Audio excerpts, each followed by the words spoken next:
What's going on, everybody? This is the Uncanny Omar, and today I have the pleasure of interviewing this gentleman to my right. This is Darick Robertson. Thank you so much for joining us, sir. Hi, thanks for having me, Omar. So, besides this amazing, badass drawing of Wolverine in the background, what else have you worked on that people might have heard of? Oh, I did this little book called Transmetropolitan back in the 90s that a few people read. Yeah, And more than few. I would go on to, that's from the Punisher, that Wolverine there, and I would go on to reboot the title with Greg Rucka and did a hearty run on Wolverine back at Marvel back in the day. And I've worked on, at some point or another, I've professionally drawn just about everybody, even if it was just for a trading card or some kind of catalog cover. Like, I've managed to draw like so many characters from both the DCU and the Marvel U. But I'm currently drawing Batman, which I'm very happy about because he's been like next to Wolverine, like probably my favorite character, or my lifelong favorite character. For the DCU, it was him in the Flash, but like the first thing I ever collected was, first action figure I ever got that I attached to was Batman with the removable cowl Mego one from back in the 70s, which is highly collectible now. But I love that thing like a teddy bear. So that bond for Batman is like deep in my psyche. And so drawing him is a pleasure. And working with Gary Whitta on Batman Fortress right now. Gary's a good friend, so we're having a really great time. And Ben Abernathy is the original editor on The Boys back when, and we've been great friends through the years. So it's like a real clubhouse feel putting this book together right now. So I remember seeing your name the very first time when I was in high school, and I remember you took over the New Warriors run. Yes, made a lot of people unhappy. Well, okay, so once you get used to Mark Bagley was on the book from I think issues 1 through 25. It kind of becomes like, oh, Mark Bagley, Feminiciosa. Yeah. Like, who's this Darick Robertson guy? Yeah, but I didn't chase Mark off or anything. It was Mark moved on his own accord. They needed somebody, and I got the job. It was my first monthly book as a mainstream artist as a kid, and I could move out. I got my own apartment. I was like, those were glory days for me. I was like, I have a monthly book, So when there was the backlash was a bit mystical to me, like mystifying to me. They're like, well, I thought I was doing okay. Dude, I remember, when you took over the run, like there was a Bagley cover, and I opened it up, and I'm like, I've been bamboozled. Who's this Darick Robertson guy? Yeah. Now, I at the time, I had never heard of you or what you had drawn, but that was very common back then. Well, I hadn't drawn very much. I mean, I was kind of new to I was pretty much a rookie still in those days. I had done a 6-issue run on Justice League Europe and a couple of stories for the annuals, and I did a big story with Jan DeMattis for the quarterly, which was a lot of fun. And then I did a little short thing for their annual. And then they were so happy with what I had done, they let me fill in for Bart Sears so I could make all of those people angry. And then after I got off that book, I got offered New Warriors. And so, it was, and then mostly because of Fabian, I did a Wonder Man annual that Fabian edited, and he was so impressed with what I was doing. Fabian and I are still really good friends. But he was so impressed with what I was doing. He walked next door to his editor and said, "Hey, check this out. Look what Darick's doing." And they gave me a shot at New Warriors. They had me do tryout pages with no script, and so they just draw like New Warriors fighting Spider-Man. So I did, but I had nothing. I did like 2 pages, and they weren't good pages because I didn't have a script, and I was nervous as hell. But it ended up being a they went, well, we don't really like your sample pages, but we're going to give you the job anyway. And so I got the job. How old were you at the time when you were doing it? 21. 21 years old. 21, 22. I was really young. Landing a monthly title. Like, I always think of like Joe Mad, right? Like how unfair the world is. Because Joe Mad was like drawing Uncanny at like 17 and 18. Oh, it was Uncanny. I met him back then. Like he and I we did a signing together right after he just kind of broke big. But he hadn't even moved out of his parents' house yet. It was insane. Like he had we got put up in a hotel because we were doing a signing for Dynamic Forces which is now Dynamite Comics, and we were doing a signing for them, and and Joe was like, I've never been in a hotel before. He didn't know like the peanuts were free. And he was that young. And, but yeah, that guy's what an insane talent at such a young age. Like he really had the gift. Well, I mean, so were you though, dude. Like I remember A little older, not quite, uncanny X-Men material apparently. But those issues of X-Force, I was like, oh, they got to pull him for X-Force after he's done. Like, I remember the crossover, the Child's Play crossover. Yes, I'm a New Warriors fan. So I tried so hard. I was like totally campaigning in those days. Like, let's just make it an X book because I knew our sales were going to go up if we could. And I'm like, let's call it X, like X Warriors. And like they wouldn't do it. So we got 2 mutants on the team. Come on. But eventually no dice. they looped him into the Spider-Man titles to try to get sales up, but I think by then, well, I mean, you had left the book already, and then Fabian had left. But that book, I mean, seriously, we left together. Yeah, I pushed that book on so many people. It's one of my favorite titles. Those are good times. I wish that the industry got so crazy that had I gotten a book like that earlier when things weren't so 90s crazy, I think it would have been a longer run and more reflective of Bagley's, I think. But it got everything was about a lot of fundamentals for comics like went out the window when the guys left for Image and Marvel tried to fill in that space. And it reflects in my artwork then too. It's like I was trying so desperately to look, I can draw like that too. And it shows, where it's like, I look back on that as my big leg phase. And, that's why Transmetropolitan was such a happy exit from that kind of artistic thinking, because Transmetropolitan was more like the kind of book that I would read, and I loved superhero comics, but it was more of it reflected more of where my sensibilities were at that time. And then they almost didn't. I almost didn't get that job because they were sure over at Vertigo that I could only do superhero books. So that took some convincing, but it didn't take much. That's really interesting because I don't even think about that because Vertigo definitely had its own style when it comes to the tone of the artist. I've actually described some of the books that I've read, or when I do overviews of, I'm like, oh, this looks like a Vertigo type of artist, type of book. Like I think of what was I talking about? Oh, Hellstorm at Marvel Comics, the '90s Hellstorm. It had that Vertigo vibe. Yeah, I mean, it's interesting. It was more freedom. But it's the way I would describe the Vertigo vibe. It's like there was no uniform look to the books. The books all were very much their own insular universes.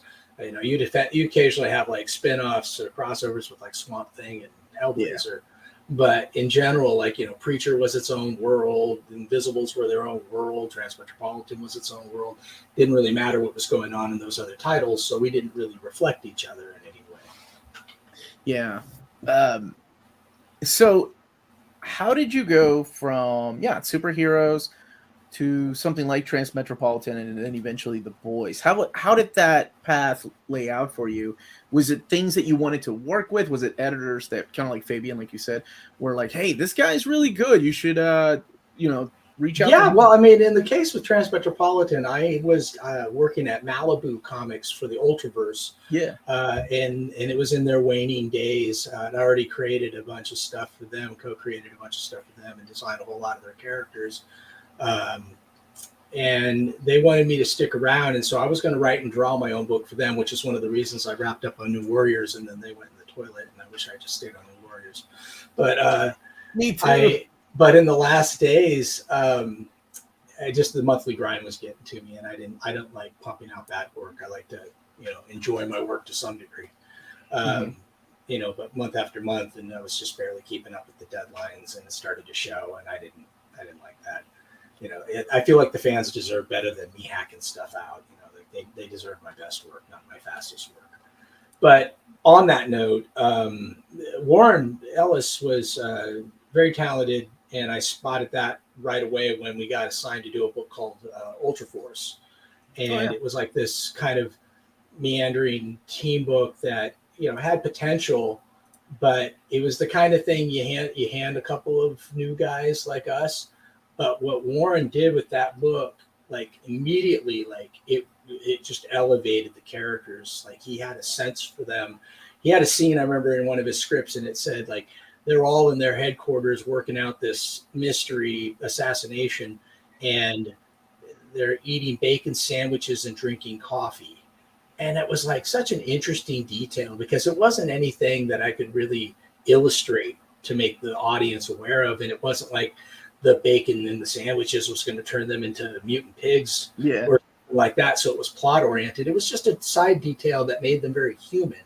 And in that moment, I was like, I could just smell that room. And it affected me, like how they were sitting in the room and how I pictured the whole thing suddenly changed just because of like a little smart detail like that. And so when I was wrapping up, they actually had somebody else doing the dialogue on those books. Like Warren had just plotted them. But when I was wrapping up on that, I got his phone number because this was pre-internet days. And I called him in England and I just said, hey, I just want you to know, like, I think your work's excellent. I think you're going to be a huge talent in this business. And I was right. And I said, if you ever want to do a monthly book together, let me know. I'd be all over that. He said, oh, yeah, I really like your work, too. I'll keep you in mind. And so we had a beat where Fabian ended up becoming editor-in-chief called Acclaim, which was the rebirth of then Valiant. And now they're back to being Valiant again. But they were the Valiant line got bought up by Acclaim, and they were Acclaim Comics, and Fabian was the editor-in-chief. And he put Warren and I together on a book called Man of the Atom, which I didn't know at the time, but Fabian had asked for me to kind of get a feel for how I would do something that was more sci-fi and not superheroes. Mm-hmm. And he was really happy with that. So when Vertigo decided to create a spin-off company under Stuart Moore called Helix, mm-hmm. We got, we were going to be one of the titles for Helix. There was like 7 titles, but none of the titles did very well except for Transmetropolitan. Like we were the only ones that sold. So when it came time to shut the line down, they adopted it into Vertigo, which is why you have that Back on the Street collection. That was 3 issues. That was out there forever because it was a way of catching the readers up if they hadn't gotten on board with the Helix comics when it was time to go over to Vertigo comics. And that thing actually ended up sparking the whole trade paperback phenomenon of reprinting current stuff as opposed to just archive stuff. Yeah. And so that because that sold so well and sold really well for years. So we were so Warren had asked me if I wanted to come on board to do Transmetropolitan. And I think if memory serves, his original vision was that I would just do a few issues and then they'd bring on another artist. But I said, no, this is a great concept. I'll stick around and do the whole monthly book with you. And he was so surprised by that. He said, well, if that's the case, then I'm going to make it. Let's be co-creators. And so I sat about designing the world and designing the characters. And then there was some hesitance about whether or not I could handle they thought I was only going to do superhero style on these books. And so I got to the point where I just said, look, I don't have time. I literally was busy with Spider-Man stuff from Marvel at the time. And I said, look, I'll just do the first 3 issues. If you guys are unhappy with it at that point, then just give me my rights and pay me for the design in the book and I'll step aside. And I turned in the first 4 pages of Transmetropolitan and I got my contract like immediately. They were like, no, this is great. Keep doing it. So keep going. You got the job. So you knocked it out of the park in that. I was just having so much fun. It's like that book is still one of the most joyous. I mean, the schedule was terrible, but the book itself was a lot of fun. So that also led. I mean, you guess that was 60 issues, I think. Yeah, I did every single one of them. You're nuts. God bless you. There's one issue we had. I got where it was the month I got married, and I wanted to have a honeymoon, and have a life. So, but the people that came in and like I did the majority of the issue, but then we made it into TV segments. And the artists, like looking back, like we got such an all-star team, and in ways we couldn't have even seen coming at the time, like with Brian Hitch, Edward Riso, and Eduardo Riso. Like some amazing artists like did the other segments of that issue to where I was like, well, I regretted that because then people got a glimpse of how good the book could look. Stop. But Rodney Ramos always did an awesome job too. Like he was under the gun as much as everybody. That's what was amazing is the creative team really stayed together for all 60 issues. But we went through like 9 editors.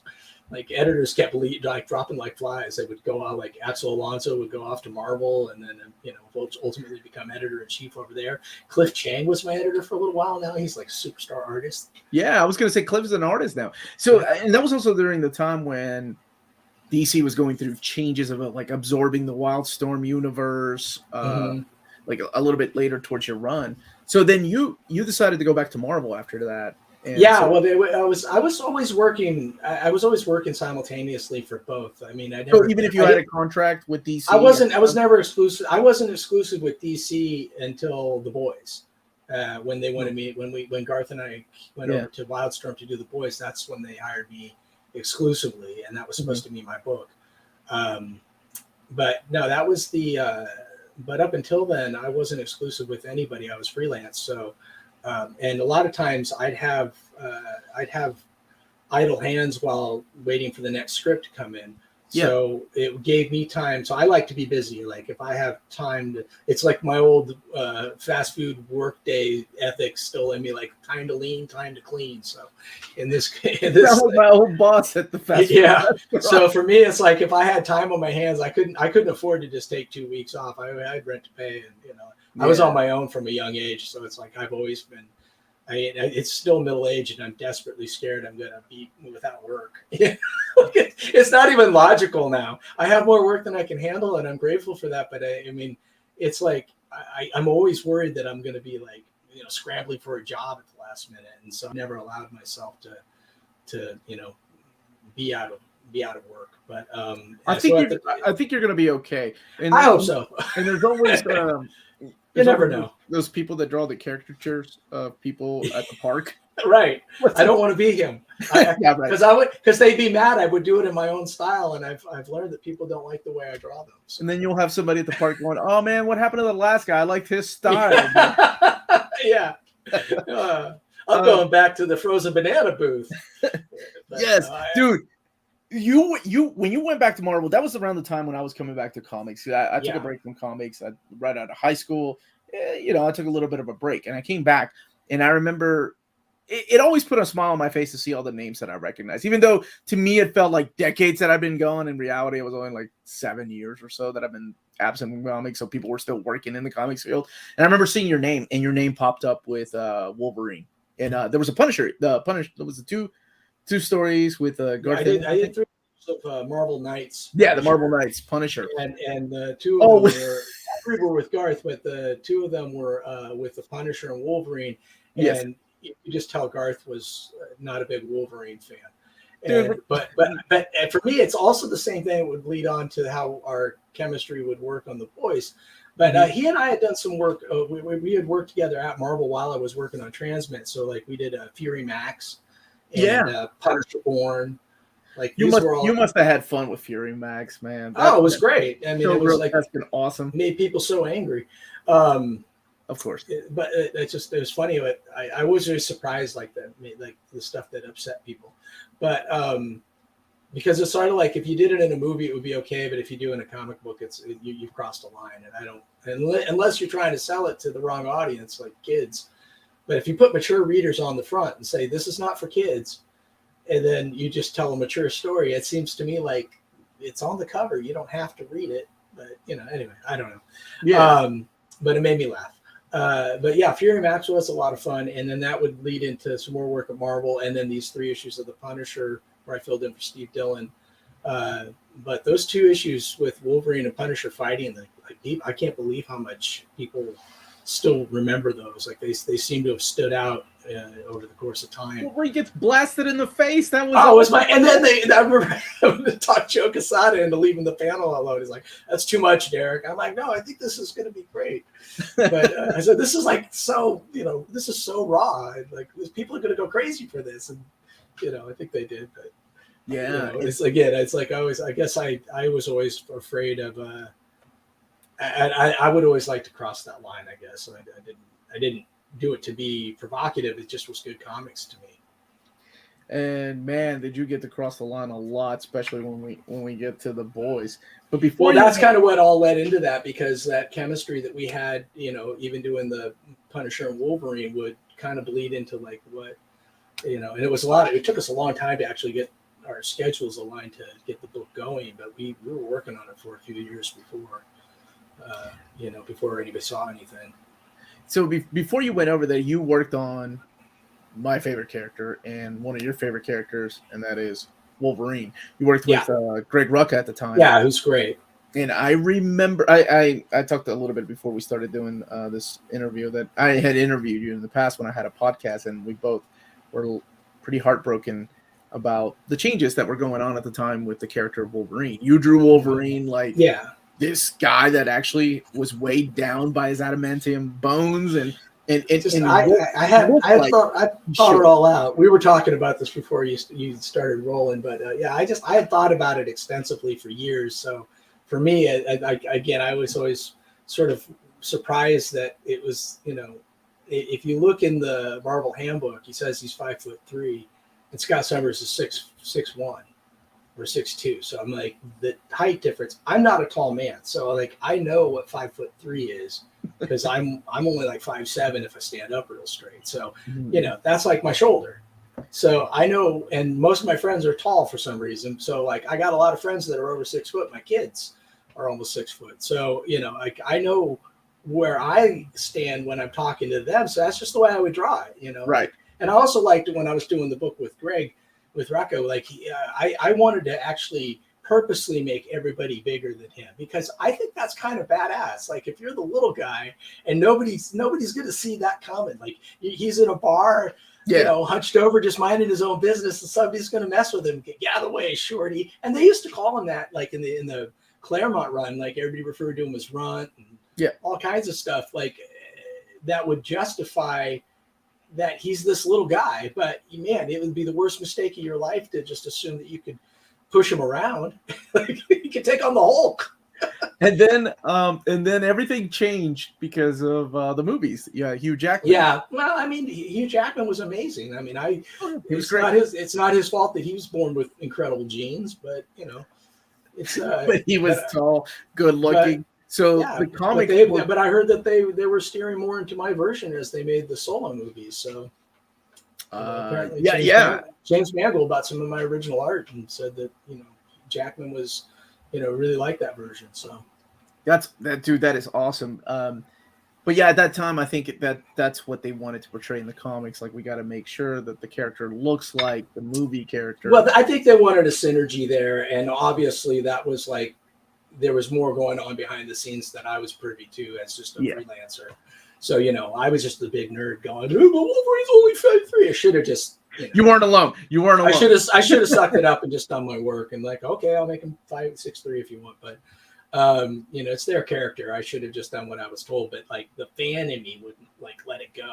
I still get worked up about it because the fanboy in me goes, but, it's just like I turned into Andy Wilkes from Misery. He didn't get out of the cockadoodie car! Like, it has to make sense.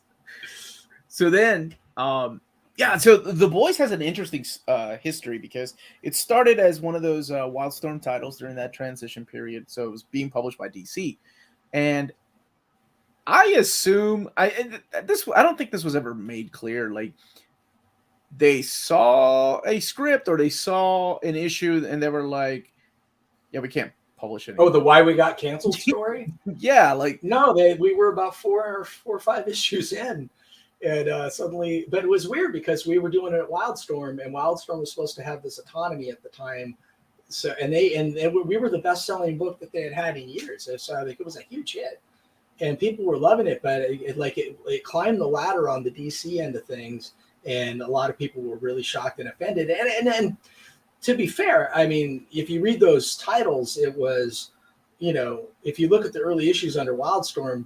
There's like 3 or 4 pages of boys debauchery and filth, and then there's like an ad for Justice League, and then a couple more pages of like Butcher and Raynor getting it on, him raw dogging her, and then all of a sudden, oh, Batman this month, so the overlap was probably a little uncomfortable for them. I don't know who. I've heard varying stories about how it got that far along without anybody getting wind of what we were doing, but Garth and I weren't shy about it at all. I mean, we literally put on the poster, "This is going to hurt, and we're going to out preach your preacher." Like that was on the, and they should have known from Transmetropolitan the kind of stuff I was going to bring to it. Mm-hmm. It's not like we were subtle. Like we kind of came in really loud, like the Sex Pistols at a, like at a bar gig, going like, "We're going to be awful," and everybody was like, yes, exclusive contract, please come over here and be awful for us. But I do remember that. Then we had a choice between toning it down or taking it elsewhere. And to DC's credit, they could have made our lives a nightmare, and they did not. So they were actually really great about letting us segue over to Dynamite and getting set up over there without any legal hassle. They were great, and that's a testament to that they respected what we were doing. They just didn't feel like it was the right home for them at DC Wildstorm. Wildstorm wasn't too crazy about that, but as you've seen, that's kind of dissolved and been absorbed now. So in retrospect, again, like things going on behind the scenes that are bigger than what we're doing. But it was a good, Dynamite was a good home for the boys, and then we were able to just do whatever we wanted to do and keep going. So what? Rather than tone it down, which I think would have been a huge mistake. I had no idea that was even an option, was toning. Yeah, I discussed it before, but it's I thought that was public knowledge at this point. Yeah, it might be. I just assumed that you guys ended up with the rights to it, and then you shopped around as to who would publish it. And I'm glad that you guys found a home at Dynamite, because without Dynamite, we had a ton of offers. I mean, it was insane how many people wanted it. As soon as it was available, as soon as the cancellation notice went out into the media, we got calls from every publisher in the business. Mm-hmm. So everybody wanted it. I ended up going with Dynamite because I had a long relationship with Nick Baricci, and so I thought that would be a good home for it. And he loved the book. He was really passionate about it, and said he really wanted to. It has to come to. We got to bring it over here, Darick. We'll let you do whatever you want. So he convinced me, and so we voted for that. Well, yeah, Nick's a big fan of comics, so I'm glad that he does love comics. He got you over to Dynamite, and now, man, holy crap! Did you ever think the success of the book would be this crazy, like an adaptation? No. This is well. I mean, yes and no. That's actually not. That's a hard question to say yes or no to. Right after the cancellation, as soon as we got set up at Dynamite, I guess the buzz had got out, and we got an offer to do a feature film, and that was in 2008. And so, and then along the way, Neil Maritz's company Kickstarter, who's still involved, but they had it as a property, and we had Adam McKay, Oscar-winning writer-director Adam McKay. He was going to make the film, and for Sony, and then Sony wouldn't greenlight it, and then it went over to Paramount, and he had a contract with Paramount, so he was going to do it there, and then it just didn't happen. They just didn't know what to do with it. But I remember reading about that, about the movie. Yeah, but Adam McKay had a really clear vision for it. He and I became friends, and I went over to his office one time, and he showed me this animatic with the Homelander and A-Train and all that in there, and I was like, this is amazing. And he had kept my costumes, and I think it would have been incredible, because Adam McKay, he would not do that project and then go on and start winning Oscars almost annually, for Best Picture, and so clearly the man would have made a great boys movie. But that said, and then it languished for a long time, to the point that I just sort of thought, this is never going to happen, and I kind of got a lesson in Hollywood and getting your hopes up, and an option doesn't mean a whole lot. They'll keep optioning something and never make it. And so I kind of thought that's what we were doomed to be. But it turned out that, when Eric Kripke found out it was available, things came together, and he and Seth Rogen and Evan Goldberg, they put together this incredible show that, I remember being worried that the show was going to be one season and over, because the ticket had just gotten canceled on Amazon, and and it had already bounced a couple places. I think Cinemax was going to do it before the Amazon Prime got it. And that was so that was really. I tried not to get my hopes too high. So to see it now, and like we got renewed for season 4. The spinoff Varsity's just been announced. We got Diabolical animated series. Yeah. And and the fact that and it's like the number 2 show behind Stranger Things across the streaming platforms. Like we're like the second. Stranger Things and The Boys were like the biggest show streaming. So like, could I have predicted that? No. When I was standing at the, we got nominated for an Emmy. Or a couple Emmys. Yeah, we got nominated. We got nominated for Best Series, and I was at the Emmys party underneath that giant statue, and drinking for free. I was like, this is something. I guess but I'm super proud of it. I mean, I feel like it's hard for me to take too much credit for all their excellent hard work, but I've been enjoying it. I try to, I'm in touch with everybody, and I've done some artwork for the show. It's a great show. I watched this last season like a fan because I wasn't able to go up and be on set this for season 3 because of COVID. Mm-hmm. We weren't allowed to travel up to Toronto unless you had a real reason to be there that could maybe make an exception, and I certainly did. And the first 2 seasons I went and hung out and watched stuff being made, and I read all the screenplays. You didn't have a card that says co-creator walking around co-creator. No, everybody on the set seemed to know it, but I was the first season I went up there, I was terrified. Like I just wanted to go and tell Simon Pegg thank you. I had some artwork for him and congratulate him, because if he hadn't been so kind back in the day, he could have been a real jerk about things, and things could have got all shut down because of, and we had to redraw those issues if he had made a fuss. But when I put him in the book, I only knew him from Spaced, and it's like his career kind of took off about the time the book was getting launched. So, but he's super nice, and he's the guy you'd think he'd be. At least he is with me, so I had a great time. I just wanted to go and say thank you, and I had this vision that I would be. Sort of just showing up at an outdoor shoot and stand on a rope line off to the side. And then when he got a break in between scenes, he'd come over and shake my hand, and I'd hand him some artwork and tell him, hey man, thank you. I'm so glad that you got a role on the show for being, because I'm happy he's getting a payday after being so kind. Because, and don't try this at home, kids. Don't draw celebrities into your books thinking that they're all going to be like Simon Pegg. But I got lucky, and he's a good person. And loves the comic, and so for him to be a character on the show like this is just excellent. So I just wanted to tell him that. But we ended up I got there, and they were like more than happy that I was there. I thought it was going to be a case where I was going to go off by myself to stay in my hotel room, and maybe if somebody wanted to get a drink after shooting wrapped, they'd tell me where they were at. It wasn't like that at all. Like they had a chair for me with my name on it, and they were like right behind the director, and I was like, "Holy crap! They actually want me to be here." Dude, that's so awesome! I love hearing that. My season 1 jacket I wear, Oh, dude, that is so awesome. Crew jacket. But I love that, and I mean, it was so kind, and so I went back up for season 2 because I was like, "Hey, I want to be there for season 2." So I saw them filming a lot of the Dawn of the Seven stuff, and. Yeah, and I've got to know everybody a little bit and had lunch with them a few times, and it's been, like during the shoot, it's been great. I mean, I love and the nice thing is Eric Kripke really runs a tight set, and so everybody's there. It seems to be happy to be there, and they all seem to get along, and the crew seems well treated and happy, and it's a real positive energy when you're there on the show. For such a dark show, you'd be surprised, but it's a very positive energy, at least from my experience. I don't know how season 3 went, but I would assume it was good. I've seen pictures of the cast, and when they're being interviewed, and they all seem to be getting along, because it's got to be such a fun show to do. It was a great comic, I'm sure, to draw a lot of those crazy scenes.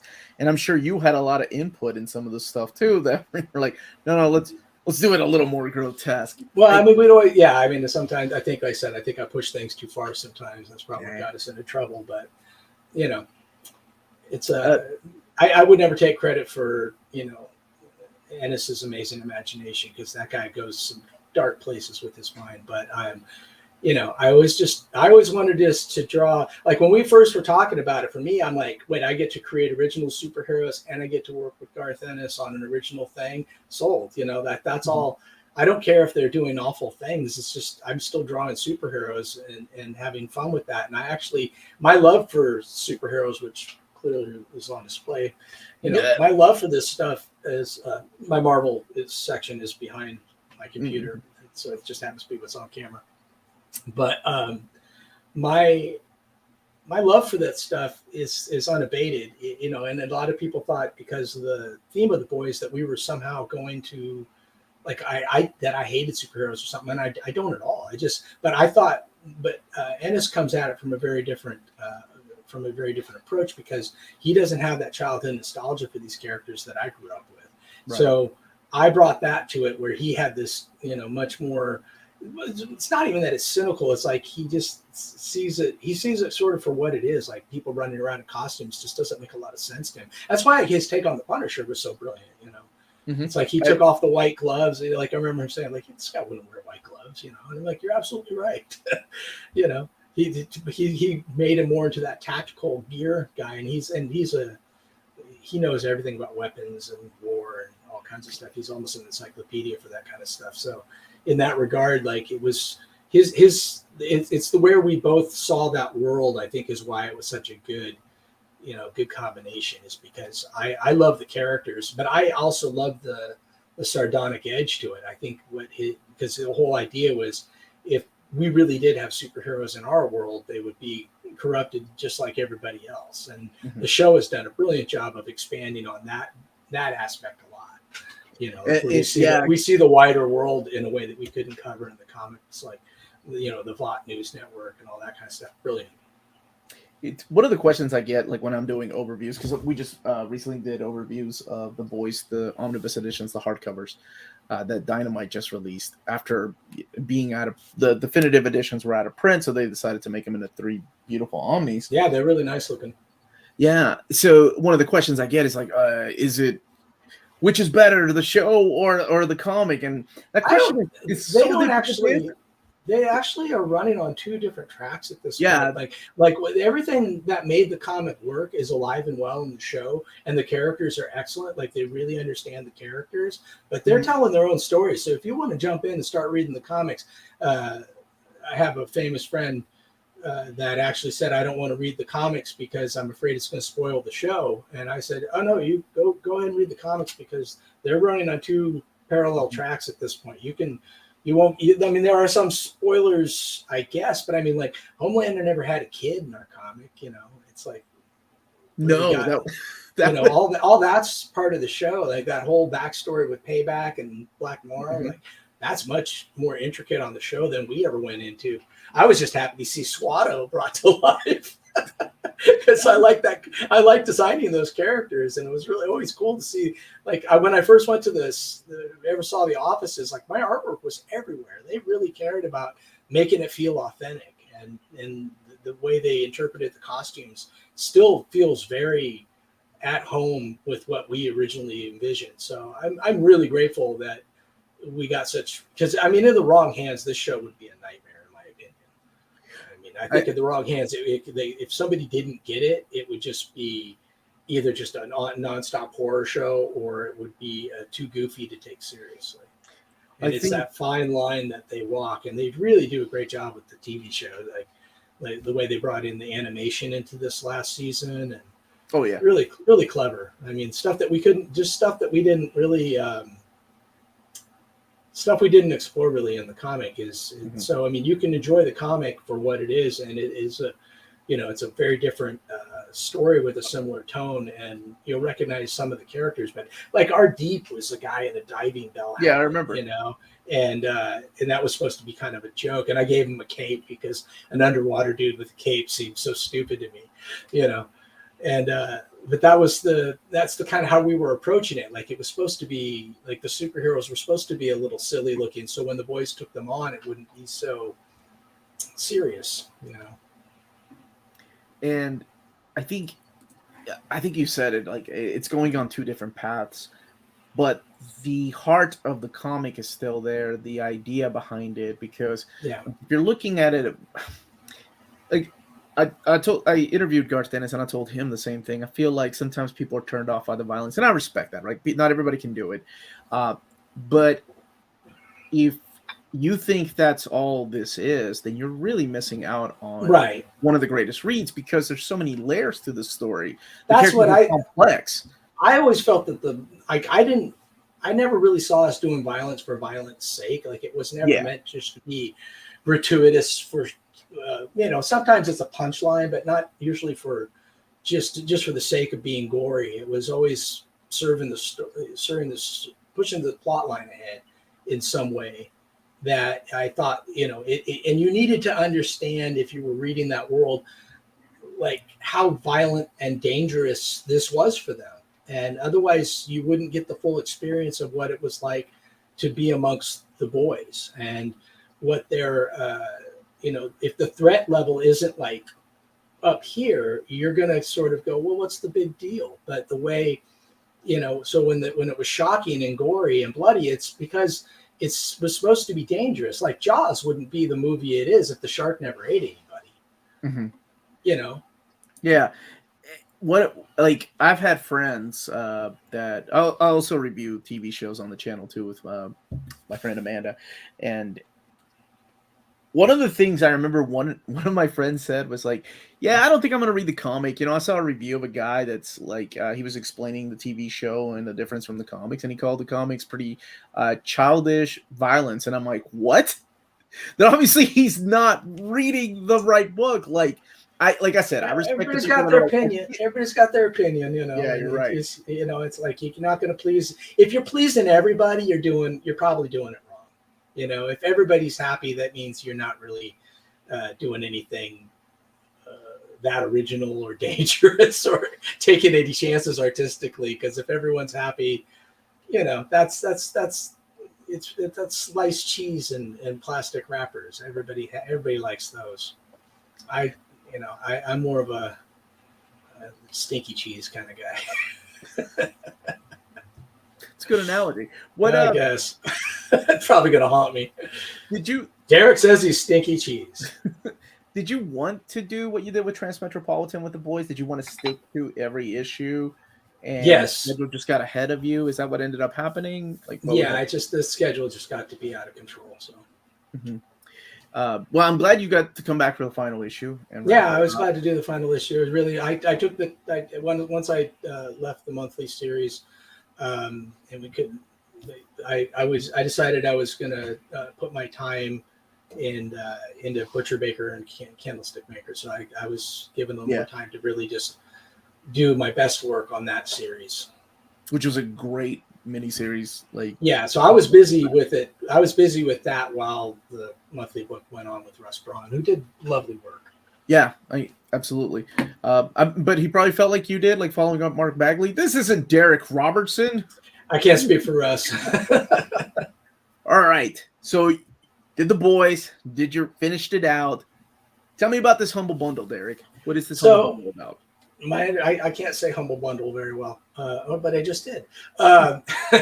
Well, this particular one, I guess the Dynamite had a great idea of calling it the boys versus the girls. So there's Red Sonja and things like that. And what it is, it's like you can get a whole bunch of comics and I think you can name your price. I think that's how it works. Mm-hmm. And that way you can pay as little or as much as you can afford. But what's really great about this particular Humble Bundle is that it's going to help the World Central Kitchen, and Chef Jose Andres does this incredible charity where he goes to war zones and climate disasters and all kinds of different horrible situations where people are suffering and feeds them and sets up. So I give to them anyway. So when I found out that Dynamite was going to be supporting them and they're helping their work in Ukraine, I thought this is an excellent reason to give a big thumbs up to a humble bundle. So and plus you get comics out of it. So if you've never read The Boys, it's a great time to jump in, and you're helping out the World Central Kitchen. Like, why wouldn't you? Yeah, and you can donate what you want. I mean, my goodness, they have over 63 titles in here. and it's all digital. So that is one thing, that they're not going to mail you a box of books, but it's all digital. But you can pay what you want, and like Darick was saying, this definitely goes to a great cause. Yeah, so if you can afford to pay too much, please do. Yes, if you're a giving person and just like digital reading, I mean, there's things in here besides The Boys. There's also Dear Becky, which I still need to read. A lot of Red Sonja in here and Vampirella, NYX. But yeah, definitely check it out. The link is in the description of this video if you're watching this later on. But absolutely, goes to a great cause. And yeah, man, that's really cool that you guys are doing this, Darick. Awesome. Yeah, credit to Dynamite. That's glad that they set this up. Yeah, and thank you to Vincent and the folks at Dynamite for setting up this interview. David. Yeah, my pleasure. All those guys, Vincent and Nick. Yeah, those good. Darick, I've been a huge fan of yours, man, for years. Like, what my point at the beginning when I said, "Who's this guy drawing New Warrior?" was that eventually I got to. Whenever you wrote a little backup story for Robbie. Speedball. Yeah, I love the annual, man. So happy they let me do a little writing. You drew him sitting in school, and I'm like, man, this guy's not only a good artist, but I think he's going to be able to write things. He's going to blow up. But yeah, I started out my career writing and drawing my own comic, which was Space Beaver. But as time went on, it's like it was. I like to write. I just wrote Legends of the Dark Knight, like the reboot for Legends of the Dark Knight. I got to write a 60-page Batman story that had like Joker and Penguin and Riddler and Scarecrow, and that was so much fun. Like I love it when I can do it. I wrote Conan a while back for a one shot, and some Spider-Man stories, throughout my little time in the 90s on Spider-Man, or Spider-Man titles. Usually they were spin-offs or miniseries or annuals. Did one issue of Amazing, but I didn't write that.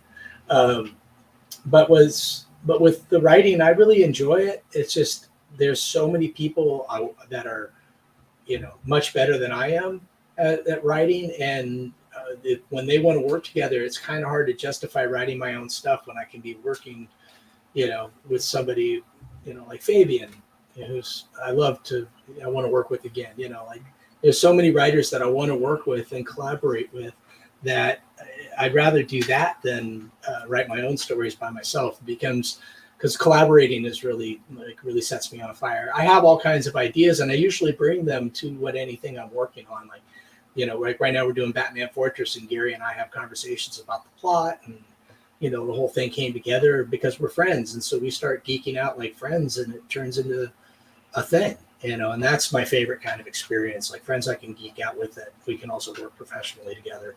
That's the best it gets. But I'm going to write and draw some more stuff in the near future. But in the short term, it's like it's fun to collaborate, and it's nice to have someone to bounce ideas off of, and that's more fun for me. It's like Gary Whitta and I were just joking about, like, if we were little kids, we would be out in the sandbox with our action figures and spaceships, and we'd be making them talk to each other, and our parents would be trying to get us to come home for dinner, and we're like, no, we're in the middle of the plot. Like that would have been our childhood, but because we just clicked that way. So. Dude, when are we gonna get a Space Beavers collection? I'm all about collected editions. When are we gonna get like a full omnibus of this classic Darick Robertson stuff? To be announced. Really interesting. Okay, fair. Wheels are turning. I love it, man. And when you mentioned Fabian, seriously, man, that takes me back to my childhood of you guys working on New Warriors. So if you guys ever want to bring New Warriors back, well, that would be Marvel's decision, not Fabian's. And I, like Fabian and I have discussed it, and we're not. I don't think we're as interested in going backwards as we are about finding something new to go forward with. So in a perfect world, he and I are going to create something that will scratch that itch, but will be original. And I think they've tried to move forward like 4 times since then. Maybe it's a good sign that maybe it needs to be the past needs to be the past. That was a long time ago. But dude, you look at movies like Top Gun, right? It's like the 80s all over again because nostalgia. Definitely. Well, I know, but I mean, if I had stayed if I had just stayed working on the New Warriors, there would be no boys, there would be no Transmetropolitan. Oh, right. But I mean, there's always how do I put this? A welcome back home kind of I would be lying if I didn't love the idea of going back. Because I mean, at some point, I think I'm just going to take a non-existent free day and just do like a New Warriors pinup just for the fun of revisiting those characters in my current skill level. But it's like I love the idea. You me like that, man. I love the idea of it, but it's like it's the reality of it is never as much fun as the imagining what it could be, because it always ends up being like complicated. I don't know. You can never go home again, I think is the old saying. Like going back to your high school and go, oh, I had so many good times here in high school, and you go there and like none of the teachers are there anymore, and your locker's been torn out. And, it's like, oh, they've remodeled the place and it doesn't look anything like you remember it. That's kind of what I think it would be like to go back and work on those characters again. But never say never. I'm not opposed to it or anything.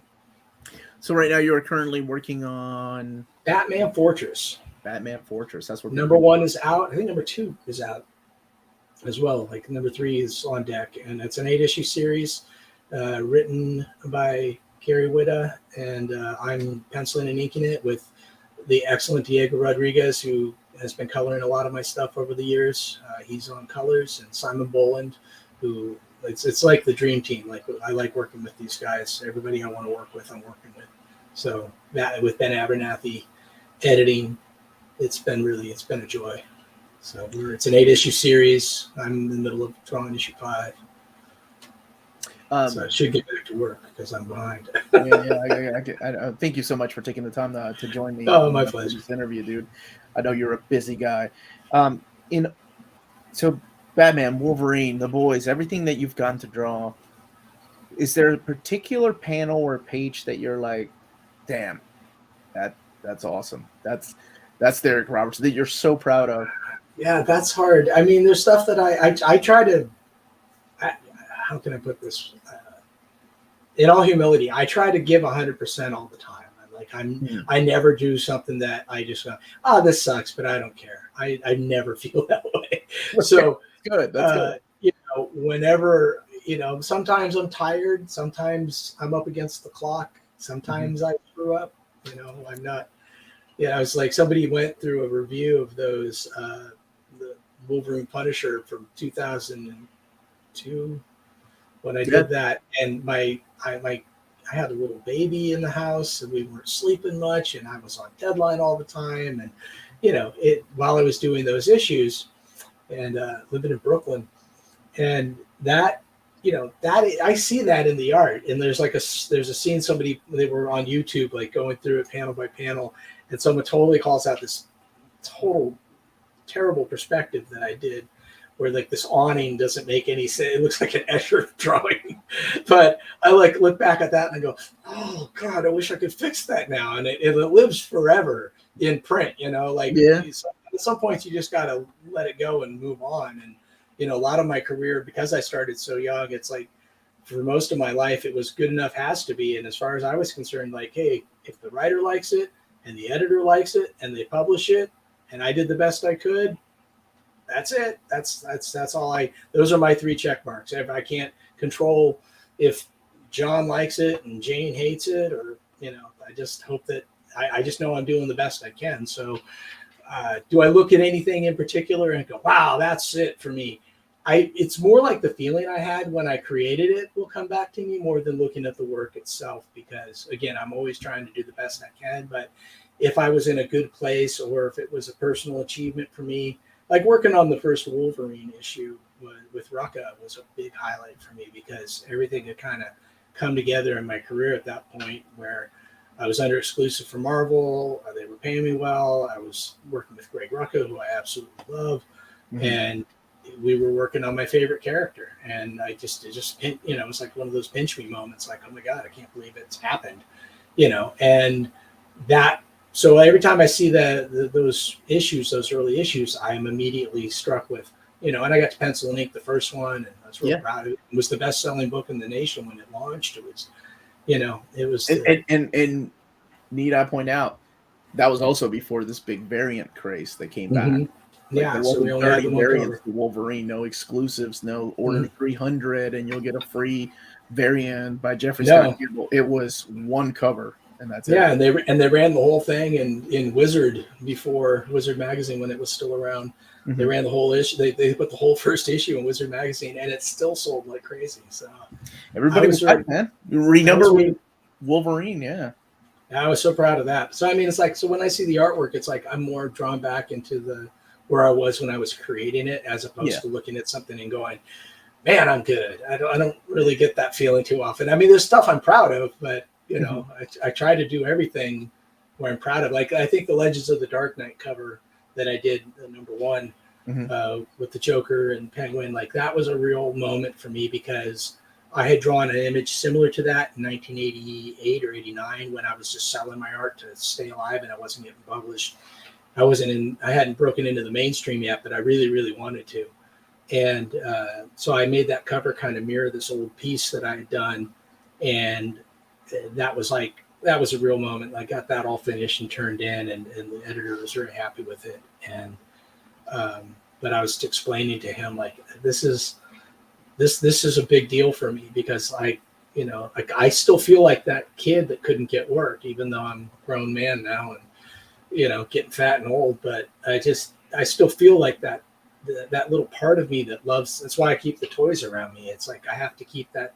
I blow on that ember all the time, like keeping that spark alive. Because once I don't want to have action figures around me, I'm not going to want to draw comics. I'm not going to. And once I don't want to draw comics, then I might as well, be changing tires or going back to making pizza at Pizza Hut.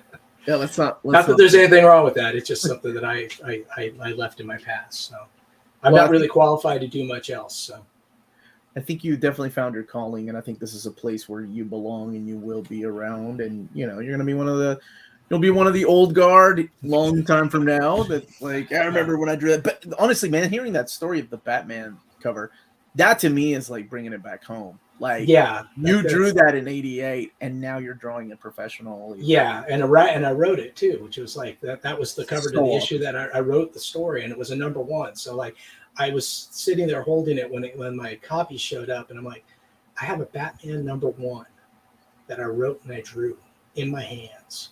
And when I was a little kid, like all I could dream of is someday maybe I'll have my name in a real comic book. And I started drawing comics when I was like 10. I stapled paper together and I tried to make it look like a real comic book. And I drew a little, the price on it and the logo and the UPC scan, the whole thing, and tried to make it look as like authentic as possible. And I'm 10, but I was so obsessed with like, I wanted to have what felt like my own comic book and my own character. And not only do I have my own characters out there, but I, got to go back and work on the one that started me down that road when I was a kid, which is Batman. Dude, I loved hearing that. That's so awesome. So before we end this, I have to ask one more question. Sure. I told Garth Ennis the same thing. Looking at the Boys omnibus 1, 2, and 3, we have a Dear Becky that's coming out in standard hardcover. I'm like, dude, there's more stories for a companion omnibus. Is that something that you would revisit one day? That you would like to revisit? I got the feeling that Garth's done with the Boys, and I think I'm happy with where it's at too. Maybe it's like the New Warriors. Those covers were fun to revisit, but I think that I think that was a time in my life that I'm really enjoying, like just seeing it come to life in a whole new format.